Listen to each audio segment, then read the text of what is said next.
YouTube ప్రేక్షకులకు నమస్కారం అండి. ప్రకృతి, సంస్కృతి, సంస్కృతం అనే ఛానల్‌కి స్వాగతం. ఈ ఛానల్ ఆధునిక విజ్ఞాన శాస్త్రానికి మరియు భారతీయ వైదిక భావజాలానికి వారధిలా నిలుస్తుంది. నేను చేసే ఈ వీడియోలు మీకు నచ్చినట్లయితే లైక్ చేయండి, షేర్ చేయండి మరియు జ్ఞానాన్ని విస్తరింపచేయండి. అంతర్జాతీయ సంస్కృత దినోత్సవము శ్రావణ పూర్ణిమ ఆగస్టు 3, 2020. ప్రకృతి, సంస్కృతి, సంస్కృతం. సంస్కృత భాషపైన కనీస అవగాహన లేకుంటే నష్టమా? అవును, నష్టమే. ఎలా నష్టమో తర్వాత స్లైడ్స్లో చూస్తాం. ముళ్ళును ముళ్ళుతోనే తీయాలి, వజ్రాన్ని వజ్రంతోనే కొయ్యాలి.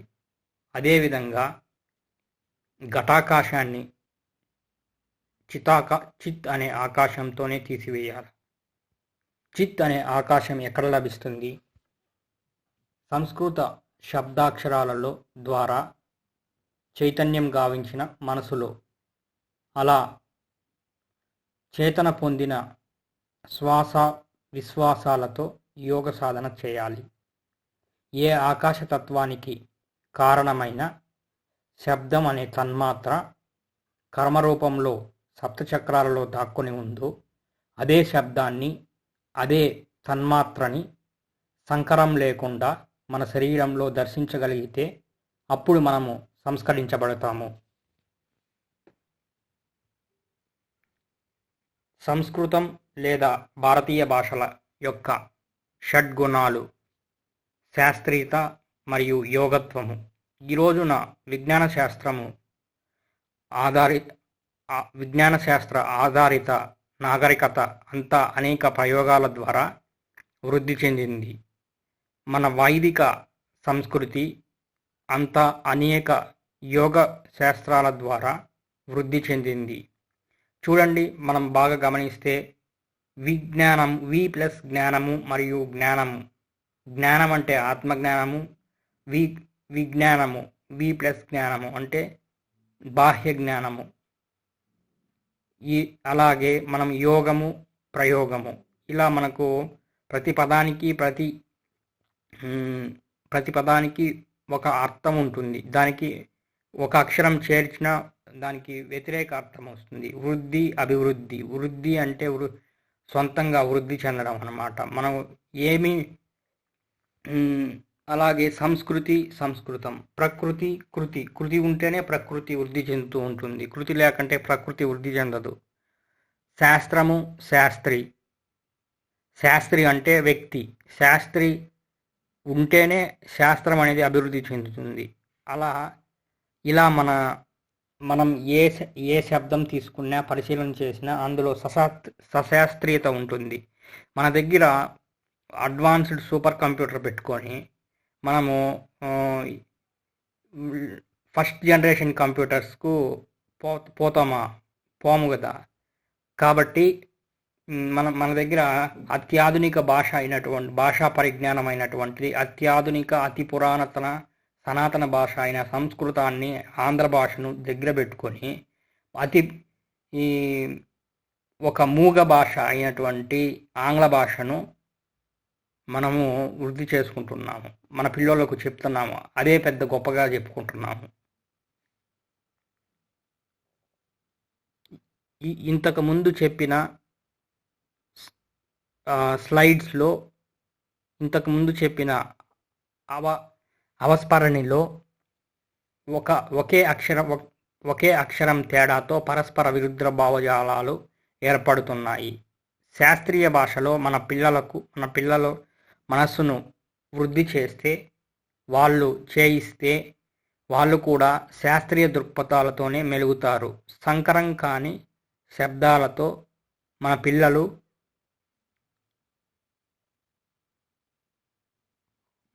మన పిల్లల మనస్సు వృద్ధి చేయిస్తే వాళ్ళు కూడా సంకరం లేనటువంటి భావజాలంతో వృద్ధి చెందుతారు. ఏ మానవ సమూహంలో అయితే సంస్కృతం దూరం అవుతుందో ఆ సమాజము, ఆ మానవ సమూహము సనాతన ధర్మానికి మూలస్తంభమైన కర్మ సిద్ధాంతము అర్థం కాదు. ఉదాహరణకి ఒకప్పుడు పాశ్చాత్య దేశాలలో కర్మ సిద్ధాంతము పాశ్చాత్య దేశాలనే కాదు, యావత్ భూమండలం మొత్తము కర్మ సిద్ధాంతాన్ని కర్మ పునర్జన్మ సిద్ధాంతాన్ని విశ్వసించేవాళ్ళు మరియు అది సత్యమని తెలుసుకునేవాళ్ళు. కానీ కాలక్రమేణా కొన్ని కారణాల రీత్యా ఆ కర్మ సిద్ధాంతం లేదు అని ప్రాచుర్యంలోకి వచ్చింది ఆయా దేశాలలో, భారతదేశంలో తప్ప. పాశ్చాత్య ఆ కర్మ అనే పదాన్ని అర్థం చేసుకునే దానికోసము వాళ్ళు ఎన్నో ప్రయోగాలు చేయాల్సి వచ్చింది. పాశ్చాత్య దేశాల వారికి కర్మ సిద్ధాంతం అర్థం చేసుకొని జీవించడానికి సుమారు 5,000 సంవత్సరాలు పట్టింది. అందుకే వాళ్ళు వందల వేల సంవత్సరాల నుంచి బాహ్యమైన స్థూల సత్యాలు అవగాహన చేసుకునేందుకు ఆయా ప్రాంతాల్లో ఒక్కొక్క ఆత్మ కొన్ని వందల జన్మలు ఎత్తారు. అదే సంస్కృతం ప్రకృతి, సంస్కృతం అనే ఈ 3 పదాలలో కృతం అనేది ఉంటుంది. కృతం అంటే కర్మ. కాబట్టి కర్మ సిద్ధాంతాన్ని అర్థం చేసుకోవాలి అంటే, సులభంగా అర్థం చేసుకోవాలి అంటే సంస్కృత భాష ఎంతో ఆవశ్యకతము. కర్మ సిద్ధాంతాన్ని అర్థం చేసుకోకుండా కర్మలు చేసుకుంటూ పోతూ ఉంటే ఎప్పటికీ మనకు ఏమీ అర్థం కాదు. ఒక మిగిలిపోయిన ప్రశ్నలాగానే అన్ని జీవితాలు అయిపోతూ వస్తూ ఉంటాయి. జన్మ తర్వాత జన్మ అలా. ఇప్పుడిప్పుడు జగత్తులోని స్థూల ప్రకృతి సత్యాలు అర్థం చేసుకొని సూక్ష్మ ప్రకృతి సత్యాలైన కర్మ పునర్జన్మ సిద్ధాంతాల కోసం భారతదేశం వైపు వాళ్ళు అరులు చేస్తున్నారు. కానీ భారతీయులమైన మనము సంస్కృత ఆంధ్ర భాషలు వదిలి దూరం చేసుకుంటున్నాము. అలా దూరం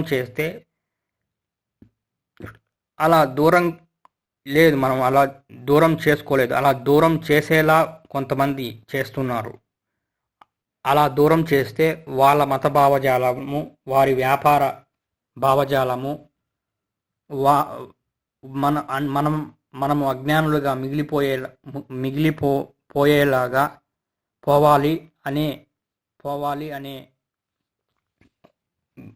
అనే ఉద్దేశంతో అనేక కుట్రలలో భాగంగానే ఇవన్నీ చేస్తున్నారు. ఇప్పుడు మనం కొన్ని ఉదాహరణలు చూస్తాం. ప్రార్థన అనే పదానికి అసలు అర్థము ఇక్కడ తెలుసుకుందాము. కొందరు వస్తారు ప్రార్థన అనే పేరుతో అనే పదాన్ని మోసుకొని. ప్రార్థన అనేది సంస్కృత పదము. కొందరు మన హిందువులకి సంస్కృత భాష మీద మరియు కర్మ సిద్ధాంతం మీద పట్టు ఉంటే ఇలా వారికి సమాధానం చెప్తారు. ప్రా ప్లస్ అర్ధన. ప్రా అంటే నేను, ప్రా అంటే నీకంటే అయ్యి ఉన్నది లేదా నీకంటే అన్యమైన వాడు. అర్ధన అంటే అడుక్కోవడం. నీ మనసును నీవు అడగాల, కానీ నీకంటే అన్యులను అడిగితే ఏమి లాభము? దైవము. ఇంకొకడు వస్తాడు దైవం అని. దివ్ అనే ధాతువు నుంచి దైవం అనే శబ్దము వచ్చింది. దివ్ అంటే బుద్ధి. లోపల ఆత్మ ఉంది కాబట్టి బయట బుద్ధి కనపడుతుంది. కాబట్టి ఆత్మ ద్వారా ఏర్పడే బుద్ధియే దివ్. దాన్నే ఆంగ్లంలో డివైన్ అని అన్నారు. దివ్ కాబట్టి దైవము, ఆత్మయే దైవము. కాబట్టి ఆత్మను అష్టాంగ యోగం ద్వారా శుద్ధి చేసుకుంటే చాలు, అతడు పరిశుద్ధుడవుతాడు. అవతల వారు సత్యం అని వాగేస్తూ ఉంటారు. అప్పుడు మనము సంస్కృతం పైన అంతో ఇంతో అవగాహన మరియు పరిజ్ఞానం కలిగి ఉంటే వారి పైత్యం ఇలా అణిచివేయవచ్చును. సగుణాలతో సత్యం అంటే సగుణాలతో తాదాప్యం చెంది యోగం కావటమే సత్యము. అంతకంటే మించి వేరే సత్యం లేదు. మనం అన్ని మంచి గుణాలతో సగుణాలు అంటే అన్ని మంచి గుణాలు మనము అన్ని మంచి గుణాలతో తాదాప్యం చెంది యోగం కావటమే సత్యము అని. అందుకే మనకు సత్యనారాయణుడు అనే దైవం ఉన్నాడు. సత్యనారాయణుడు అంటే ఒక దైవం మాత్రమే కాదు, ఆయన తత్వం ఏంటంటే మనము సత్యంగా ఉండాలి అని. సత్యమే నారాయణము అని తెలుసుకోవడం, సత్యమే నిజం అన్నమాట. ఒక సత్యమే నారాయణము అనే తత్వాన్ని బోధపరిచేదాని కోసము మనకు సత్యనారాయణుడు అనే దైవాన్ని పెట్టుకున్నాడు. హైందవేతరులు ప్రేమ అని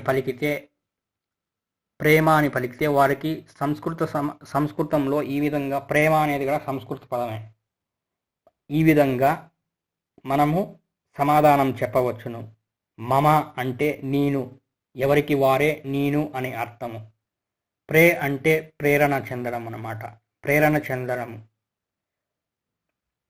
ప్రేమ అంటే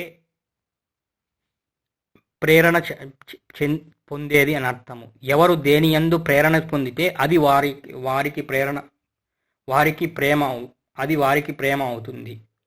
ఎవరు దేని యందు ప్రేరణ పొందితే అది వారికి ప్రేమ అవుతుంది. ఉదాహరణకు ఒకడికి చదువు పైన ప్రేరణ ఉంటుంది, అది అది ప్రేమ. ఇంకొకరి దేనిపైనో ప్రేరణ ఉంటుంది, అది వారికి ప్రేమ. కాబట్టి ప్రేరణ మన మనస్సు దేని ప్రేరణ పొందితే అదే ప్రేమ అవుతుంది, కానీ ఇంకొకటి ఏదో కాదు. ఇంకొకరికి తల్లిదండ్రుల పైన అపారమైన ప్రేరణ ఉంటుంది. మా నాన్నను బాగా చూసుకోవాలా, మా అమ్మను బాగా చూసుకోవాలా, అలా అది కూడా ప్రేరణ అవుతుంది. జీవుడు, జీవాత్మ, జీవితం. ఒకవేళ వారు జీవితం అనే పదాన్ని ఉచ్చరిస్తే దేహంలో జీవాత్మ ఉంటాడు కాబట్టి మనది జీవితం అయింది. కాబట్టి జీవ అనే శబ్దానికి కాలం అనే ఈశ్వరుడితో జనిస్తూ ఉనికిలో ఉన్నది అని అర్థము. జీ అంటే జా ప్లస్ ఈ. జా అంటే జనించుచున్నది, ఈ అంటే ఈశ్వరుడు అంటే కాలము, వా అంటే ఉనికిలో ఉన్నది. జనిస్తూ ఈశ్వరుడితో కలయికలో ఉన్నది మరియు కాలంలో ఉన్నది జీవుడవుతాడు. ఈనాటి విజ్ఞాన శాస్త్రవేత్తలకు ప్రతిక్షణము మన శరీరంలో కొత్త కణాలు ఉత్పత్తి చెందుతాయని, పాత జీవకణాలు మరణిస్తాయని ఎంతో వ్యయ ప్రయాసలతో ప్రయోగాలకు ఓర్చి కనుగొన్నారు. అదే సంస్కృత భాషలో ఉన్నటువంటి జీవ అనే శబ్దాన్ని బాగా పరిశీలన చేసి ఉంటే, శబ్దయోగము చెంది ఉంటే ఈ వ్యయ ప్రయాసాలు ఉండేవి కావు.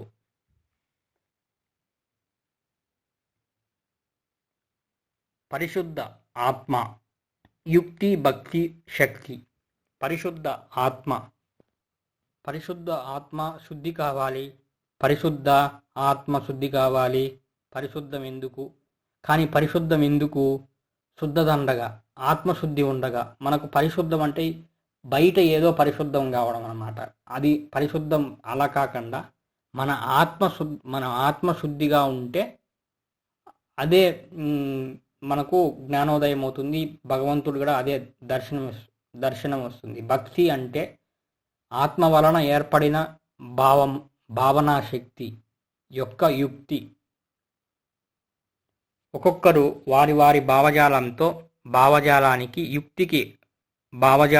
యుక్తికి అనుగుణంగా ఒక్కొక్క దేవుణ్ణి ఎంచుకుంటారు. అలాగే నేను నా ఇష్టదైవాన్ని ఎంచుకుంటాను అని సమాధానం ఇవ్వవచ్చును. యుక్తిని బట్టే భక్తి, భక్తిని బట్టే యుక్తి, యుక్తి భక్తులు సమముగా ఉంచువారే యోగి. జ్ఞానము అని అంటే ఇలా బదులు ఇవ్వవచ్చును. నేను ఆత్మను అని ప్రతిక్షణము జ్ఞాపకం పెట్టుకోవడమే పరమజ్ఞానము. అంతకు మించి జ్ఞానం లేదు. నేను చెడు కర్మలు చేస్తే చెడు ఫలితము వస్తుంది, మంచి కర్మలు చేస్తే మంచి ఫలితం వస్తుంది అని అని మా గ్రంథాలలో ఉంది. ఆ సత్యాన్ని నేను ప్రతిక్షణము జ్ఞాపకం పెట్టుకుంటాను. కాబట్టి నాకు ప్రత్యేకమైన దైవ జ్ఞానం అవసరం లేదు అని సవినయంగా చెప్పవచ్చును. ఒకవేళ గ్రంథము అని వాళ్ళు ఒక పదాన్ని మా గ్రంథము, వాళ్ళ గ్రంథము, మీ గ్రంథము అని ఉచ్చరించారంటే అప్పుడు గ్రంథము అనే పదంలో గ్రంథి అనే పదం ఉంది. అంటే గ్రంథము నీ గ్రంథులను యాక్టివేట్ చేయడానికి, అంటే నీ గ్రంథులను ఉద్దీపన చేసేదానికి చేయనే గ్రంథము కానే కాదు, పుస్తకం అవుతుంది అది. సంస్కృత భాష, సంస్కృతం అంటే ఇది పరమహంస యోగానంద గారి ఈ ఒక యోగి ఆత్మకథలో ఉండేటువంటి వాక్యాన్ని ఇక్కడ పెట్టాను. సంస్కృతం అంటే సంస్కరించబడినది మరియు సంపూర్ణమైనది అని అర్థము. ఇండో యూరోపియన్ భాషలకి సంస్కృతం పెద్ద అక్క. దీనిని అక్షరలిపి దేవనాగరి అంటే దేవతా నిలయము అని వాచ్యార్థం. ప్రాచీన భారతదేశపు భాషాశాస్త్రవేత్త పాణిని ఇలా అన్నారు: సంస్కృతం అనేది గణిత శాస్త్రపరంగాను మనోవైజ్ఞానిక శాస్త్రపరంగాను సంస్కృతానికి ఉన్న పరిపూర్ణతను ప్రశంసిస్తూ నా వ్యాకరణాన్ని తెలుసుకున్నవారు దైవాన్ని తెలుసుకుంటారు.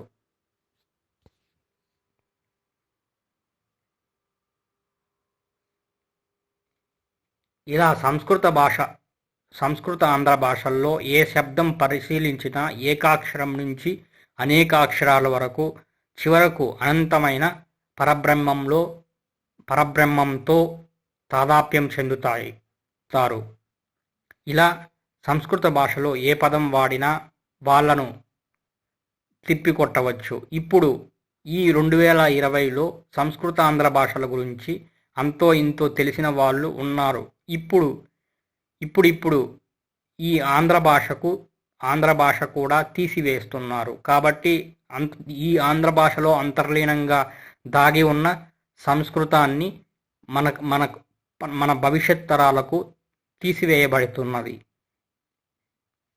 కాబట్టి ఇది మనం గమనించి మనం సంస్కృత ఆంధ్ర భాషలను మనం మళ్ళా ప్రత్యేకంగా ఒకప్పుడైతే సంస్కృత ఆంధ్ర భాషలు పాఠశాలల్లోనే నేర్పించేవాళ్ళు. ఇప్పుడు దాన్ని తీసేస్తే మళ్ళా ప్రత్యేకంగా దానికంటూ ఒక ట్యూషన్ లాగా పెట్టి ప్రైవేట్ లాగా పెట్టి చెప్పించాల్సి వస్తుంది. ఒకప్పుడు పురాణాలు, ఇతిహాసాలు అవన్నీ మనకు పాఠశాలల్లోనే చెప్పేవాళ్ళు. అవి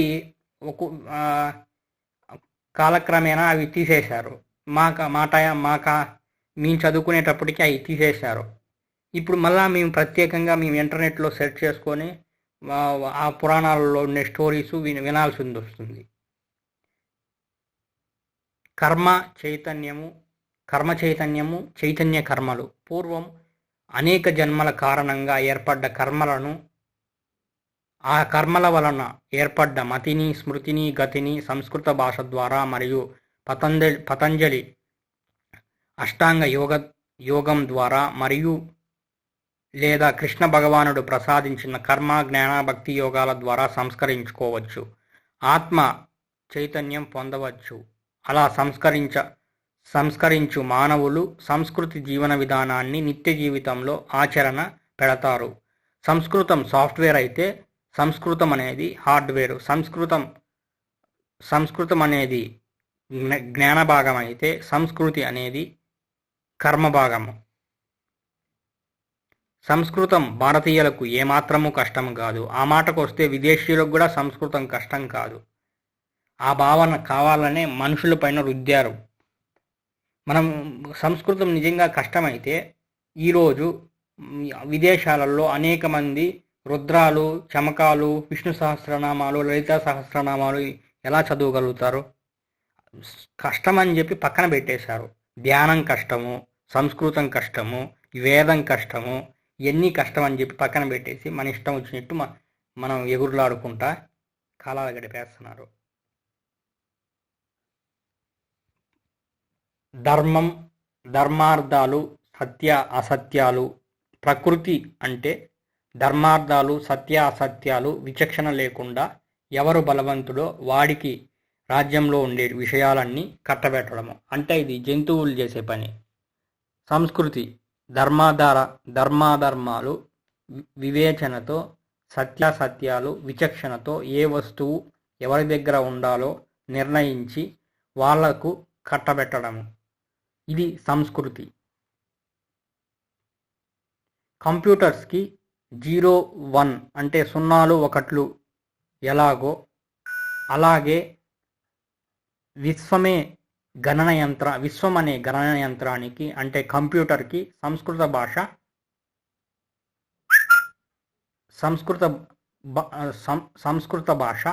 అలాగే విశ్వం అనే గణన యంత్రానికి సంస్కృత భాష కంప్యూటర్లోకి సంస్కృత భాష